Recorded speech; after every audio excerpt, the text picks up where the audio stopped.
어떻게 오시는 주님을 맞이할 수 있겠습니까? 이게 오늘 우리가 묻고 있는 거죠. 무엇을 해야, 어떻게 해야 오시는 주님을 내 삶 깊은 곳에 맞아들일 수 있습니까? 성탄절이라는 것이 시간이 지나면 저절로 오는 것이겠습니다만, 정말 중요한 것은 달력에 빨갛게 표시된 그날 성탄절이 아니라 내 삶 속에 그분이 다시 탄생하는 것이 아니겠습니까? 2000년 전에도 마찬가지였어요. 예수님이 그 땅에 오셨지만 맞이한 사람도 있었고 그렇지 못한 사람도 있었다는 거예요. 성탄 이야기를 읽으면 읽을수록 참 이상한 거예요. 세상에서 가장 메시아를 뜨겁게 기다리던 백성이 이스라엘 백성인데, 그렇게 기다리고 기다렸는데 막상 왔는데 맞은 사람도 있고 맞지 못한 사람도 있었다는 거예요. 2013년 성탄절, 내 누추한 삶 속에 주님이 오시도록 해야 한다면 우리는 어떻게 예비해야 하는 것입니까? 어떻게 준비해야 하는 것입니까? 할 일이 많죠? 그렇죠? 별로 안 많으신 표정인데. 할 일 많아요. 뭐 해야 됩니까? 뭐 해야 돼요? 성산 추리도 해야 되고, 연말 정산도 해야 되잖아요. 12월 됐으니까. 새해 계획도 세워야 되고, 또 오랫동안 보지 못한 벗들에게 안부도 전하는 카드도 써야 되고, 할 일이 얼마나 많습니까? 이런저런 생각을 하다 보면 괜시리 마음만 바빠지는 게 이 대림절이기도 하지 않습니까? 그런데 오늘 성경은 성탄을 준비하고 주의 길을 예비한 한 인물을 소개하고 있는데, 우리의 관심, 우리가 성탄을 준비하고 맞이하는 그 관심과는 전혀 다른 방식으로 이분을 소개하고 있다는 거예요. 그는 어떻게 주님을 맞이해서, 어떻게 해서 그는 천사를 만나는, 주님을 맞이하는 그 영광의 자리에 들 수 있었을까? 카드를 열심히 썼다는 이야기도 없어. 성탄 추리를 화려하게 꾸몄다는 이야기도 없지만, 그런 점에서 오늘 우리가 함께 읽은 이 사가랴와 엘리사벳의, 소위 사가랴와 엘리사벳이 누구예요? 누굽니까? 요한의 부모야. 요한의 부모, 예수의 선구, 예수님의 길을 가장 잘 예비했던 그 선구자 요한의 부모가 사가랴와 엘리사벳이라는 사람. 이 이야기는 우리가 주님의 길을 예비한다는 것, 성탄을 준비한다는 것이 무엇인지를, 그것에 대해서 새로운 빛을 던져주고 있는 거죠. 오늘 본문은 어떻게 시작합니까? 오늘 본문은 유대왕 헤롯 때라고 시작하고 있어요. 여러분, 이게 무슨 말입니까? 유대왕 헤롯 때 당시의 연표, 그 사건이 몇 년도에 일어난 것일까? 그걸 말해주는 것일까? 역사상 어느 시점에서 일어난 사건인가를 말해주는 그런 정보일까? 아니, 여기서 유대왕 헤롯 때라고 말하는 것은 그런 의미가 아니에요. 우리 현대인들과, 그러니까 그 당시의 사람들의 문자를 대하는 방식이 좀 차이가 있는데요. 우리가 잘못된 거예요, 사실은. 우리 현대인들은, 우리는 때 그러면 시간을 떠올리고 몇 년, 몇 월, 며칠이라는 어느 역사적 시점을 떠올리도록 우리는 그렇게 그런 세상에 살고 있어요. 늘 시계를 보면서 사니까 우리 사실 이거 벗어나야 되는데 우리는 그렇게 살 수밖에 없어요. 그래서 뭐 정확성이라는 걸 얻었지만 진짜 굉장히 많은 걸 잃었어요. 우리 삶에서. 우리가 시간을 그렇게 이해하면서부터.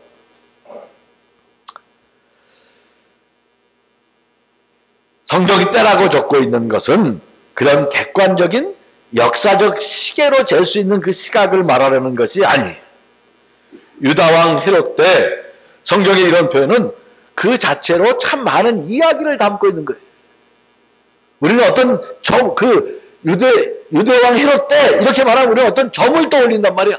근데 성경은 우리에게 딱 집은 어느 지점을, 시각적 지점을 가르쳐 주는 것이 아니라 그 이야기를 보라고 하는 거예요. 이야기.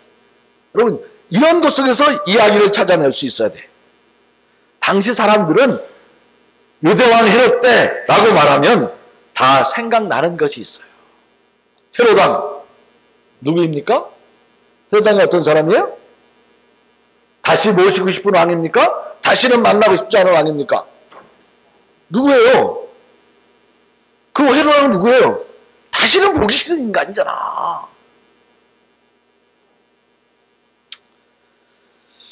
천하가 다 아는, 헤롯왕은 천하가 다 아는 못된 왕이에요. 그러면 유대 땅 헤롯 때라는 말은 무슨 말이겠습니까? 그것은 역사적 연표가 아니라 역사적 어느 시점을 가리키는 시각에 대한 정보가 아니라 그 시대의 성격과 의미를 드러내는 말이라는 거예요. 그 시대가 악했다는 것이에요. 시대가 우울했고 어두웠다는 것이에요. 악이 판치는 세상, 못된 폭군, 폭정이 벌어지고 있는 시대, 그런 말이죠. 성경에서 이런 이야기를 찾을 줄 알아야 성경은 비로소 우리에게 말을 건네기 시작하는 거예요. 성경이라 우리가 말이 되는 거야, 그때부터. 그렇다면 이제부터 시작될 본격적인 이야기는 무슨 이야기겠습니까? 흥미진진한 정치 이야기일까요? 사람들은 아마 그런 이야기에, 그런 정치 이야기에 기대가 부풀어 올랐을지도 몰라. 야, 어떻게 되나? 그런데 갑자기 유대 땅 헤롯 때라고 이렇게 얘기한 그 정치적 시점을 증언한 이후에 성경이 방향을 확 틀어요. 여기서 이 급회전 이런 걸 읽을 수 있어야 돼요. 성경에서. 성경은 그 헤롯왕 때 전혀 한 다른 관심을 가지고 오늘 이야기를 전개하고 있지 않습니까? 여기 급하게 커브가 어떤 시좌, 관점의 휘어짐이 드러나고 있지 않습니까? 깊이 봐야 하는 거예요. 성경은 세상의 역사, 정치, 경제, 사회, 문화 그런 것들을 결코 외면하지 않지만 우리가 그런 것들을 멍청하게 눈뜨고 봐야 하지만 그렇다고 거기에 온 신경을 빼앗기고 있는 것도 아닌 것이죠. 정치적 현실, 사회적 현실을 외면하지 않지만 거기 매몰되지도 않는다는 것, 그게 성경의 숫자예요. 그 잘 생각해 봐야 할 일입니다. 오늘 못된 군주 헤롯왕이 다스리던 시절 정말 그 속에서 성경이 주목하고 있는 것은 무엇입니까? 그가 얼마나 못된 왕이었는지, 얼마나 많은 악행을 저질렀는지 그런 이야기 하는가 싶은데 성경의 시선은 전혀 다른 곳으로 회전하고 있는 것이죠. 성경이 주목하고 있는 것은 무엇이고 누구입니까? 성경이 그 시대에서 진짜 주목하고 있는 것 어떤 사람일까? 바로 그 악한 시대에 의롭게 사는 한 가난한 사제, 오늘 5절에는 아비조에 배속된 제사장으로 되어 있습니다만 이 아비조에 배속된 제사장이라 이렇게 되어 있어요. 그런 얘기가 나와 있으나 이건 그가 이게 뭐예요? 이게 무슨 말이냐면 그는 전문적 사제가 아니야. 하급 사제. 이거 뭐 하급이라는 말은 좋은 표현은 아니지만 그러니까 전문적 사제가 아니고 그러니까 조별로 이렇게 일상적으로 하는 게 아니라 발런티어로 조를 짜서 때가 되면 교회 일을 성전 일을 봉사하는 요즘 말로 하면 뭡니까 이런 거를? 순서 나와서 기도하고 이러는 분들 누구예요? 집사님 요즘 말로 하면 뭐 딱 정확한 건 아니지 직제로 그렇게 표현할 수 없지만 어쨌든 그렇게 뭐 집사라 그래서 막 유명한 합니까? 집사 제가 이제 요즘 교인들 주로 누구 만나냐면 내년에 집사 해도 임명받을 사람들 만나요. 그래서 내년에 집사님 좀 하시죠. 그러면 다 펄쩍 뛰어. 나 집사 못한다고. 그게 집사가 그런 거죠. 그렇죠? 집사가 그런 거야. 근데 이분은 안 그랬어. 아비주에 속해서 잘했어요. 그러니까 우리가 이걸 읽으면서 목사가 집사님 하십시오 그러면 다 아멘 하면 돼요. 근데 하여튼 이런 분이야. 높은 사람이 아니죠. 유명한 사람도 아니야. 뭐 힘 있는 사람도 아니야. 하여튼 그 멋대로 왕이 다스리는 그런 세상에서 성경이 정말 주목하는 것은 그렇게 높은 사람도 아니고 그렇게 유명한 사람도 아닌 그러나 하나님 앞에서 의롭게 산 한 가난한 하급사제인 사가랴와 그의 아내 엘리사벳이었다는 거예요. 여러분 오늘 본문은 매우 짧은 본문이지만 짧은 기록이지만 주의 깊게 여러 번 읽어볼 필요가 있는 말씀이에요. 오늘 이야기는 요약하면 이런 거예요. 유대 땅 유대왕 헤롯 때 아비야조에 속하는 제사장으로 사가랴라고 하는 사람이 있었다. 그의 부인은 엘리사벳이었고 그 두 사람은 다 하나님 앞에서 의로운 사람이었다. 그런데 그들에게는 자녀가 없었다. 그런데 그들에게 누가 나타납니까? 천사가 나타났다. 그 얘기예요. 여러분 이 짧은 이야기는 참으로 많은 이야기를 우리에게 전해주고 있지 않습니까? 악한 왕이 다스리던 시절 그러나 거기 의로운 사람들이 하늘의 역사를 준비하고 있었다. 하나님은 결코 그들을 어떻게 합니까? 세상은 주목하지 않아도 하나님은 천사가 나타났다는 게 뭐예요? 하나님이 그를 주목해 봤다는 거예요. 하나님은 그를 외면하지 않았다는 거예요. 그런 말이에요. 의인의 삶이란 그렇게 멋지고 화려한 삶은 아니었어요. 그들은 나이가 들도록 어떻게 됐어요? 아이가 없어요. 여러분 아이가 없다는 것 그 시대에는 요즘은 뭐 우리가 불임 워낙 일상 아까 뭐 우리 정태환이 뭐 얘기했지만 불임이 아주 일상이 돼 있고 뭐 불임이 특별히 문제가 되는 것도 아니야. 그 시대에는 그럼 달랐어. 불임은 뭡니까? 그 시대에는 하나님으로부터 저주받은 거예요. 그 시대에는 그렇게 생각했던 거예요. 요즘과는 비교할 수 없는 큰 불행이야. 애가 없다는 것은. 그런데 그러면 사람들은 이렇게 되면 어떻게 돼요? 사람 마음이 절망하기 쉬워. 에이, 이까지 인생 뭐 있나? 그런 마음 들 법하지 않아요? 그런데 그들은 묵묵히 자신에게 주어진 하나님 백성으로서의 의무를 성실히 수행했다는 거예요.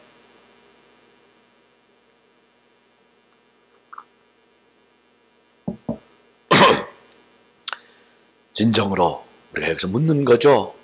진정으로 새로운 시대의 서광은 어디서 오는 것일까? 어디서 역사의 희망은 비춰오는 것일까?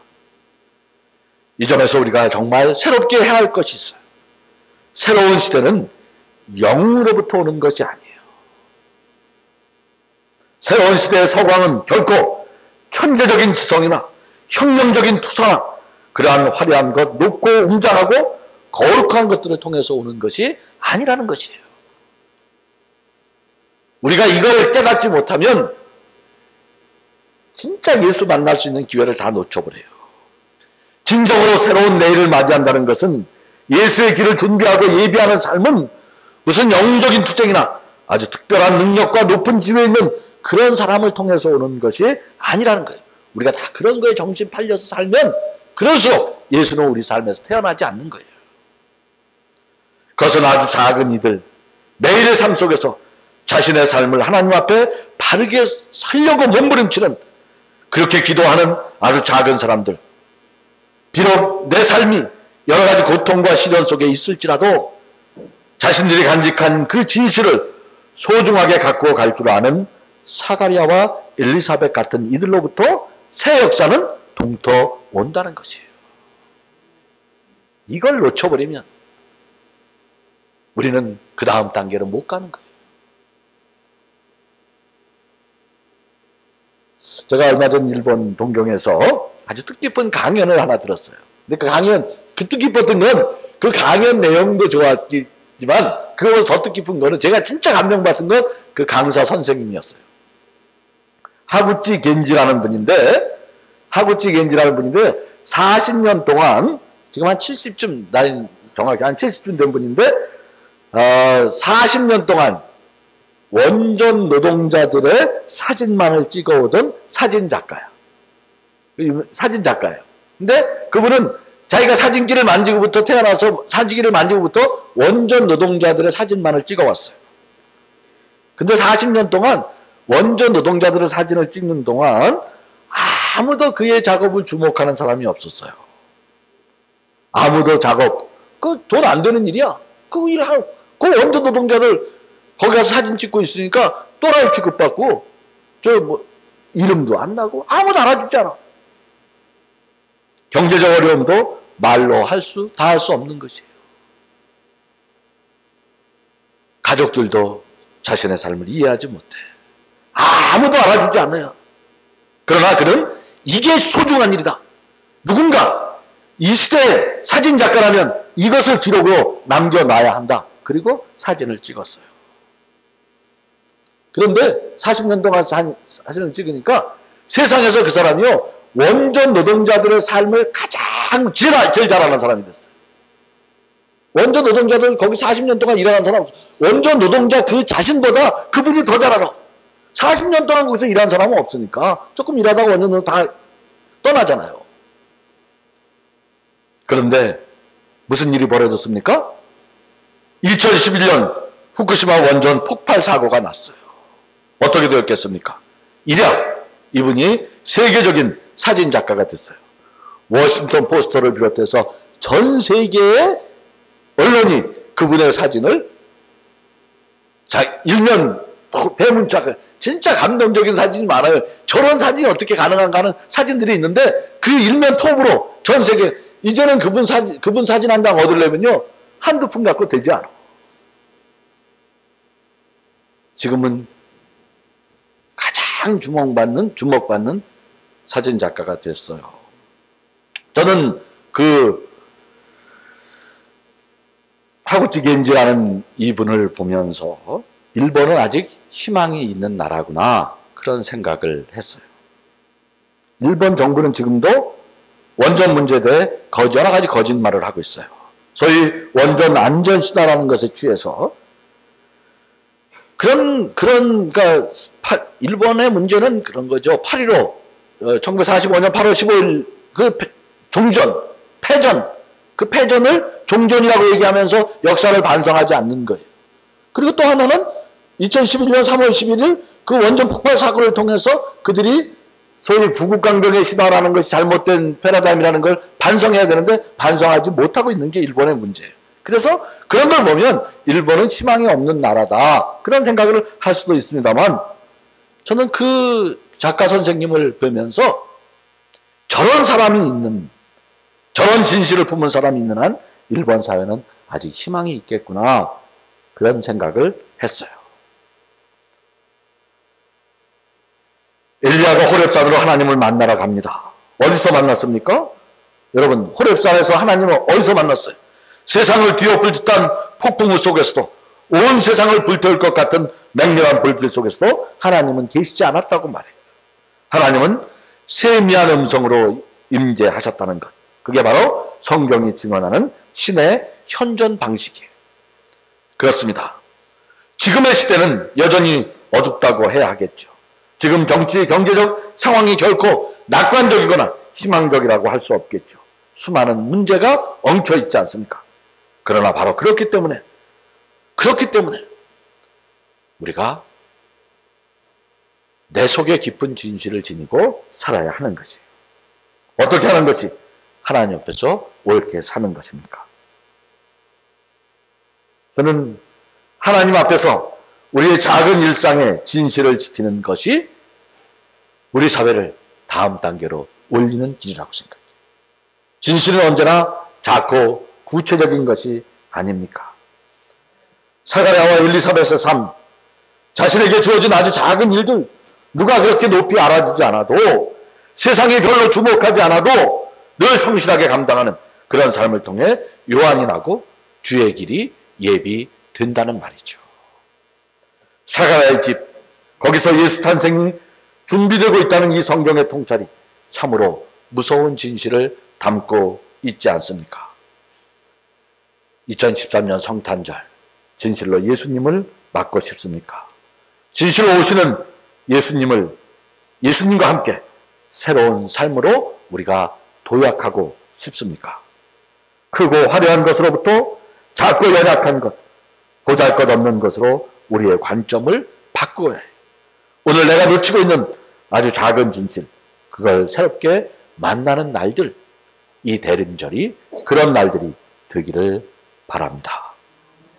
주의 길을 예비한다는 것은 무슨 영적 믿음과 특별한 능력과 조건을 가진 이들의 그런 사람들이 하는 것이 아니, 누구나 할 수 있는, 그러나 누구도 하지 않는 것, 아주 작은 일상의 진실을 가꾸어 가는 것입니다. 우리 모두 주의 길을 예비하는 사람들이 될 수 있기를 바랍니다. 돈이 없어도, 특별한 능력이 없어도, 높은 자리에 있지 않아도 내 할 일, 누가 잘했다 칭찬하지 않아도 묵묵히 자신의 향기를 발할 수 있는 그런 삶을 통해 오늘도 예수님은 우리를 향해 뚜벅뚜벅 걸어 오실 것입니다. 이 주님과 함께 멋진 성탄절을 준비하는 우리 모두가 되기를 간절히 바랍니다. 하나님, 세상이 어둡습니다. 그러나 어쩌면 내 속의 어둠이 먼저인지도 모르겠습니다. 주님, 내 선자리에서 당신과의 맺은 약속, 그 진실을, 주님이 우리에게 바라시는 그 삶을 진지하고 아름답게 살아내는 저희가 되게 하여 주옵소서. 작은 형제의 사랑을 하늘 사랑으로 삼으시는 예수님의 이름으로 기도하옵나이다. 아멘.